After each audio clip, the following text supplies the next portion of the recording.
සුබ දවසක් වේවා. IDFX YouTube නාලිකාව සඳහා ඔබ සාදරයෙන් පිළිගන්නවා. ඉතින් අද අපි පෙන්වන්න යන්නේ කොහොමද ප්‍රායෝගිකව ගොඩ ක්‍රමය භාවිතා කරලා කොම්පොස්ට් සාදාගන්නේ කියලා. අපි බලමු මේ සඳහා යොදාගත හැකි අමුද්‍රව්‍ය මොනවද කියලා. ඉතින් අපිට පුළුවන් වැටමාර හේවත් දිනිසීරියා, වියලි ගොම, පිදුරු, කපාගත් අමු තනකොළ, කපාගත් කෙසෙල් කොළ ලැබලි, කෙසෙල් පරඬල් වැනි අමුද්‍රව්‍ය මේ සඳහා යොදා ගන්න.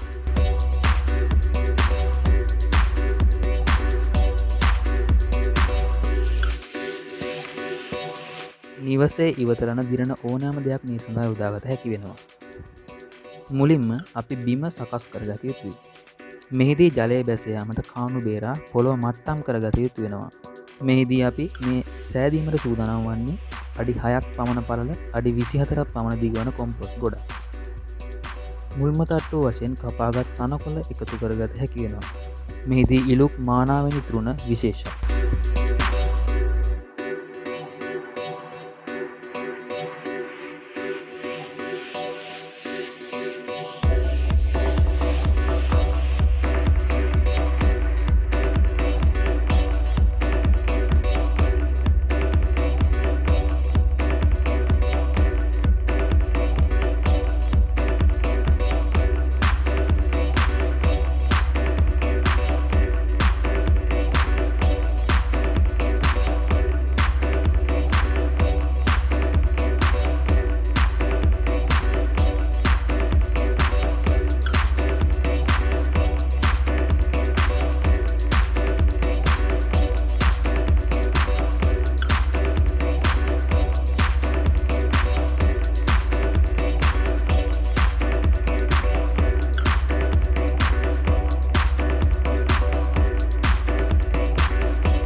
ඊළඟට අපි ඉවතරන කෙසෙල් පරඬල් තට්ටුවක් අතුරා ගනු ලබනවා.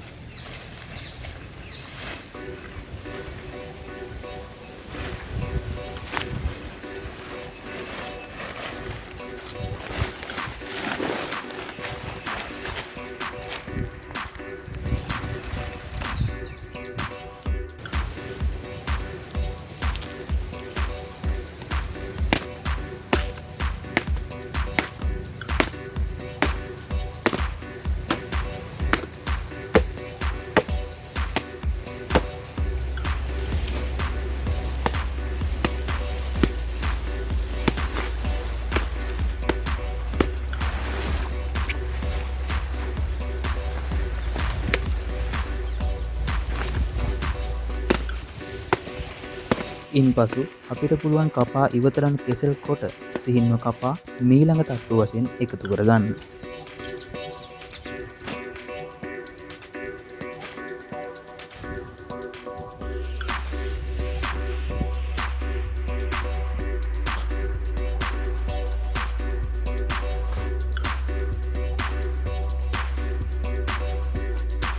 ඉන්පසු ජලය යොදා මේ හොඳින් තෙමා ගනු ලබනවා.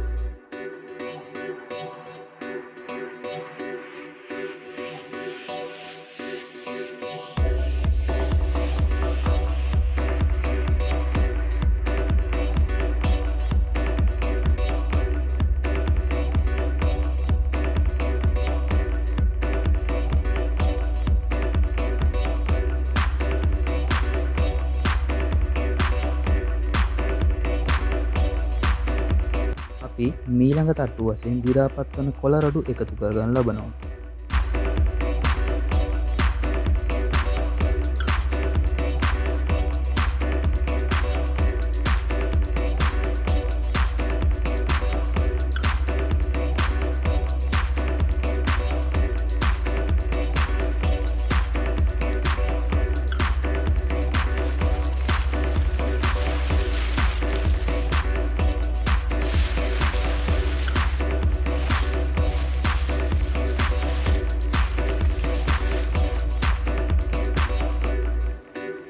පසුව අපි මෙයට වියලි ගොම එකතු කරන්න ලබනවා. මෙහිදී අපට පරණ කොම්පොස්ට් වල යොදාගත හැකියි.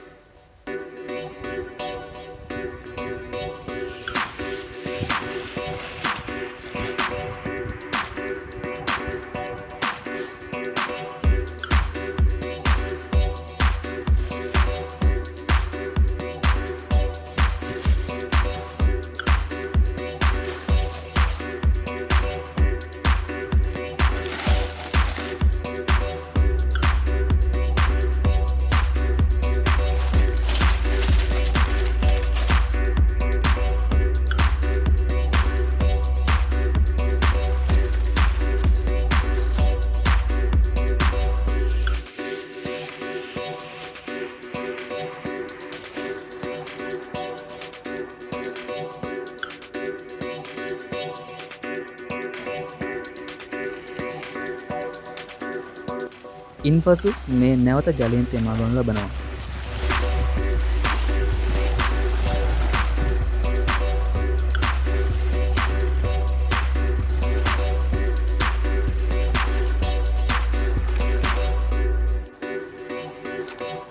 පසුව අපි පිදුරු මීළඟ තට්ටු වශයෙන් යොදා ගනු ලබනවා.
කොම්පෝස්ට් නිපදවීම සඳහා ජපන් ජබර, සැල්වීනියා වැනි ජල ශාක වුවද අපිට යොදා ගන්නට පුළුවන්.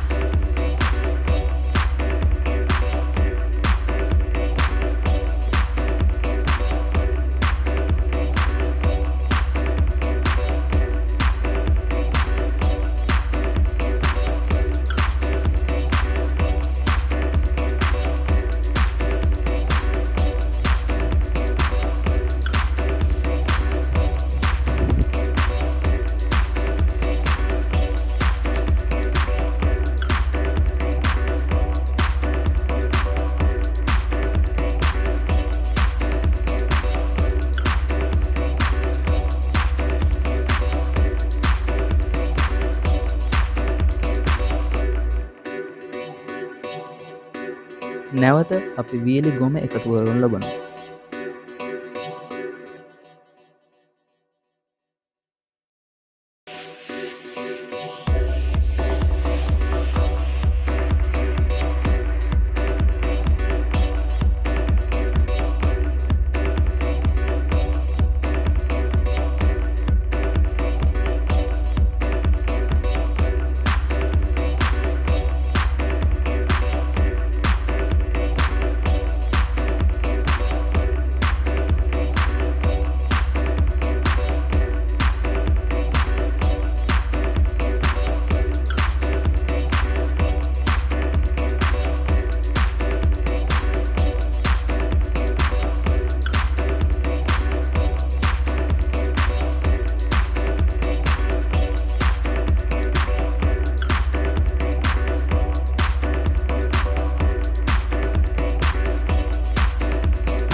ගිනිසීරියා ඉපිල්ලිපිල්වැනි ශාක කොම්පෝස්ට් නිපදවීමේදී ඉතාමත් වැදගත්.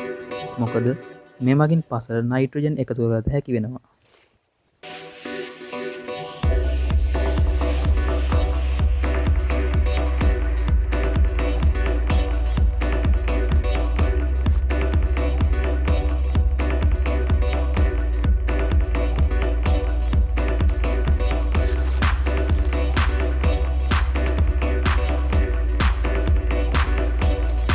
පසුව ගිනිසීරියා මෙලෙස එක් අතකට අසුරා ගනු ලබනවා.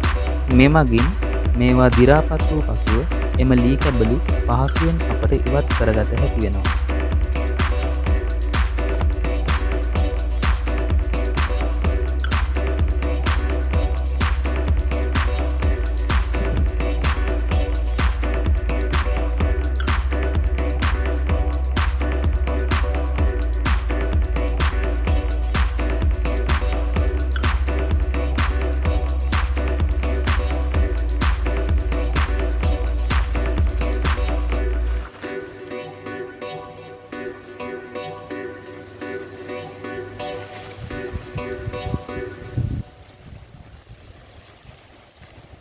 ඉන් පසුව මේ නැවතත් ජලයෙන් මදක් තෙමා ගනු ලබනවා. පසුව නැවතත් පිදුරු තට්ටුවක් යොදා ඒ මතට නැවතත් ගොම තට්ටුවක් වශයෙන් යොදා නැවතත් ජලයෙන් තෙමා ගනු ලබනවා.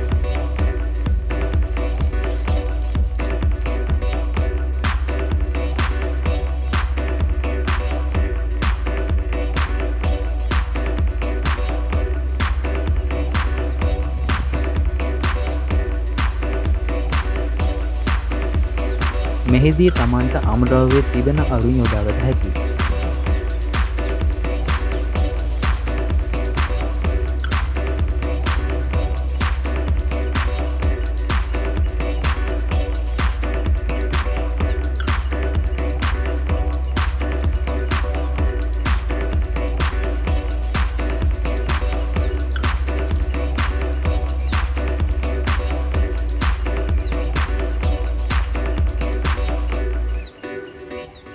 පසුව කළුපාට ඉටිරෙද්දකින් කොම්පොස් ගොඩ මේ අයුරින් වසා ගනු ලබනවා.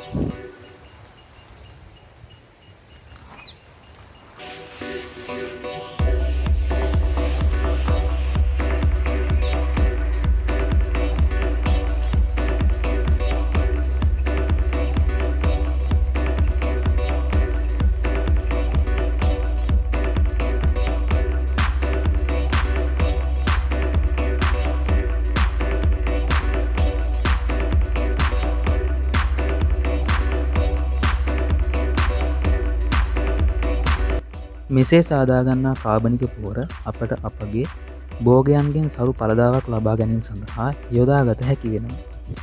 වස විසෙන් තොර සරු පලදාවක් ලබා ගැනීම සඳහා කාබනික පොහොර ඉතාමත් වැදගත්. නැවතත් මෙවැනිම වූ වැදගත් වීඩියෝකින් හමුවෙමු. ස්තුතියි.